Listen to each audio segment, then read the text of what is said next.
اس کی ایجوکیشن کے اوپر بھی آپ نے اسی طرح سے توجہ دینی ہے جس طریقے سے آپ نے بیٹے کی تربیت پر اور تعلیم پر آپ نے توجہ دی ہے.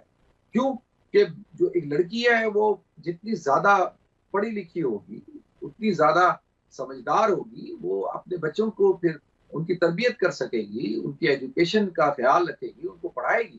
تو پڑھی لکھی ایک جو ماں ہے وہ ایک پڑھی لکھی نسل کو پروان چڑھاتی ہے. اب دیکھیں پھر تیسرے نمبر پہ کیا کہ بھئی آپ جو ہے وہ ان کو جائیداد کے اندر بھی حصہ دیں. کیونکہ جائیداد کے اندر حصہ نہیں دیا جاتا، کیونکہ جائیداد کے اندر حصہ دینا ضروری ہے. اسلام نے بنیادی طور پہ بیان کر دیا کہ بھئی ایک عورت کا بنیادی طور پر یہ حق ہے بیوی ہونے کی حیثیت سے، ماں ہونے کی حیثیت سے، بیٹی ہونے کی حیثیت سے، اور بیوی اور بہن ہونے کی حیثیت سے. تو اس کو آپ معاشی طور پر مستحکم کریں. جتنا وہ فائنینشلی اسٹرانگ ہوگی اتنا وہ پاورفل ہوگی اور اس کا کوئی استحصال نہیں کر سکے، اس کو کوئی جو ہے اس کے اوپر ظلم نہیں ہو سکے. تو لہذا اگر اس کے اوپر زندگی میں کوئی حالات آ گئے تو ایجوکیشن اور معاشی استحکام ہونے کی وجہ سے وہ ایک عزت کی زندگی گزارے گی. تو یہ کس کی ذمہ داری ہے؟ یہ باپ کی ذمہ داری ہے کہ وہ اپنی بچی کو اس کی تربیت کا خیال رکھے، اس کی ایجوکیشن کا خیال رکھے اور اس کو معاشی طور پر مستحکم کرے. بیٹوں کے ساتھ ساتھ بیٹیوں کا بھی معاشی طور پر مستحکم ہونا ضروری ہے. اگر وہ مستحکم نہیں ہوں گی تو وہ ان کا استحصال ہوگا. اچھا اب یہ ساری چیزیں دیکھیں، اسلام کہتا ہے کہ بھئی وراثت میں حصہ دو، اسلام کہتا ہے کہ ہر حوالے سے ان کے ساتھ حسن سلوک کے ساتھ پیش آؤ، اور اسلام یہ بھی ضرور کہتا ہے کہ تم نے اپنے بچوں کی حفاظت کرنی ہے، چھوٹے بچوں کی بھی حفاظت کرنی ہے، بچیوں کی بھی حفاظت کرنی ہے. بیٹی کی حفاظت کرنا زیادہ ضروری ہے، اس کی عزت آبرو، مرد کی بھی، عورت کی بھی، مرد کی بھی. لیکن کیونکہ عورت جو ہے وہ صنف نازک ہے اور وہ جذباتی طور پر بڑی کمزور ہوتی ہے، اس کا کسی اس کو ایکسپلائٹ کرنا آسان ہوتا ہے. تو لہذا کہا گیا کہ بھئی اس کے اوپر جو ہے پوری توجہ ہو، اور جب وقت آ جائے اس کے نکاح کا تو اس کی شادی کر دی جائے، اس کا نکاح کیا جائے، اس کے اوپر اس پہ ڈیلے نہ کیا جائے. کیونکہ اگر آپ شادی نہیں کریں گے، اس کا نکاح نہیں کریں گے تو اس سے معاشرے کے اندر خرابی پھیلے گی. تو یہ بھی اسلام کہتا ہے، اور اس میں بنیادی طور پر یہ حکم دیتا ہے کہ بھائی اس میں ان کی اجازت کا ہونا ضروری ہے، ان کی پسند ناپسند کا ہونا ضروری ہے. آپ فورس میرجز نہیں کر سکتے. اسلام کے اندر یہ منع ہے کہ آپ زبردستی کسی بچے کی شادی کر دیں، اور زبردستی ایسا ہرگز نہیں ہے. اسلام ہرگز اس بات کی اجازت نہیں دیتا. وہ ہوتا یہ ہے کہ آپ شادی کر دیتے ہیں، آپ پوچھتے نہیں ہیں، آپ ان کی پسند ناپسند کا خیال نہیں کرتے، تو پھر وہ شادیاں ہو جاتی ہیں تو ان بچیوں کو وہ خوشی میسر نہیں ہوتی، وہ مسرت میسر نہیں ہوتی. وہ کیونکہ ان کی پسند شامل نہیں ہوگی، جب ان کی چاہت شامل نہیں ہوگی تو بعد میں ان کے لیے مسائل پیدا ہوتے ہیں، پھر وہ ذہنی ہم آہنگی پیدا نہیں ہوتی. اس لیے کہا گیا کہ وہ لڑکے سے کہ وہ بھی اس سے بھی پوچھا جائے اور لڑکی سے بھی پوچھا جائے. اچھا ان ساری باتیں کرنے کے بعد دیکھیں جو بات اہم ہے وہ یہ ہے کہ ہم کیا سمجھتے ہیں کہ جی ہم نے وومن امپاورمنٹ کے نام سے اور عورتوں کے حقوق کے نام سے ان کو یہ سمجھا کہ جی وہ گھر سے باہر رہیں اور ان کے اوپر کسی قسم کی پابندی نہیں ہونی چاہیے. دیکھیں پابندی نہیں، کیونکہ عورت ایک اثاثہ ہے، ایک اس کے پاس اس کو اللہ تعالیٰ نے پیدائشی عزت دی ہوتی ہے، اس نے ایک ماں بننا ہوتا ہے، اس کے پاس ایک یہ جوہر ہے جس کی حفاظت کی ضرورت ہے. تو اب اس پر نگاہ رکھنے کی بھی ضرورت ہے اور اس کو سمجھانے کی بھی ضرورت ہے کہ بھئی دیکھو کہ تم نے کالج جانا ہے، یونیورسٹی جانا ہے، اسکول جانا ہے، تم نے گھر سے باہر نکلنا ہے تو تم نے اپنی حفاظت کرنی ہے، تم نے اپنے آپ کو بچانا ہے. اور جو معاشرے کے اندر شیطان نما بھیڑیے جو گھوم رہے ہیں، جو معصوم بچیوں کا شکار کرتے ہیں، استحصال کرتے ہیں، ان سے اپنے آپ کو بچانا ہے. یہ نہیں کہ جی ہم تو بڑے پراؤڈ مائنڈیڈ لوگ ہیں یہ، اور اب نے اپنی بچی کو پوری آزادی دی ہوئی ہے، اور اس کا نتیجہ کیا نکل رہا ہے؟ اس کا نتیجہ یہ نکل رہا ہے کہ جو آپ نے دیکھا کہ ابھی ریسنٹلی اسلام آباد کے اندر عثمان مرزا والا کیس اور نور مقدم اور وہ جو جعفر ہے زاہد جعفر، یہ جو کیس ہوا جس میں اس بچی کا قتل ہوا اور اس بچی کی گردن کو اس نے کاٹ دیا، اس کے پیچھے یقینی طور پر وہ ذمہ دار ہیں دونوں، عثمان مرزا لیکن اور وہ زاہد جعفر بھی. لیکن آپ دیکھیں نا کہ یہاں پہ ان بچیوں کے جو ناجائز تعلقات تھے، جو عثمان مرزا کے فلیٹ میں وہ بچی کرنے کیا گئی، بغیر نکاح کے وہ کیوں ایک غیر محرم کے ساتھ وہ رنگ رنگیاں بنا رہی تھی؟ تو اسی کی وجہ سے تو اور یہ بچی جو تھی نور مقدم، میری ساری ہمدردی اس کے ساتھ ہے، لیکن آپ دیکھیں جو ویڈیو آئی ہیں اور جس طرح سے اس کے ساتھ تعلق تھا، تو ایک ایسے شخص کے ساتھ جو نفسیاتی ہے، اور اس نے پھر کیا کیا؟ لہٰذا اس میں سوسائٹی کی ذمہ داری ہے، والدین کی ذمہ داری ہے، اور بچوں کی خود اپنی ذمہ داری بھی ہے۔ اللہ تعالیٰ ہم سب کو عمل کرنے کی توفیق عطا فرمائے۔ وآخر دعوانا الحمدللہ رب العالمین۔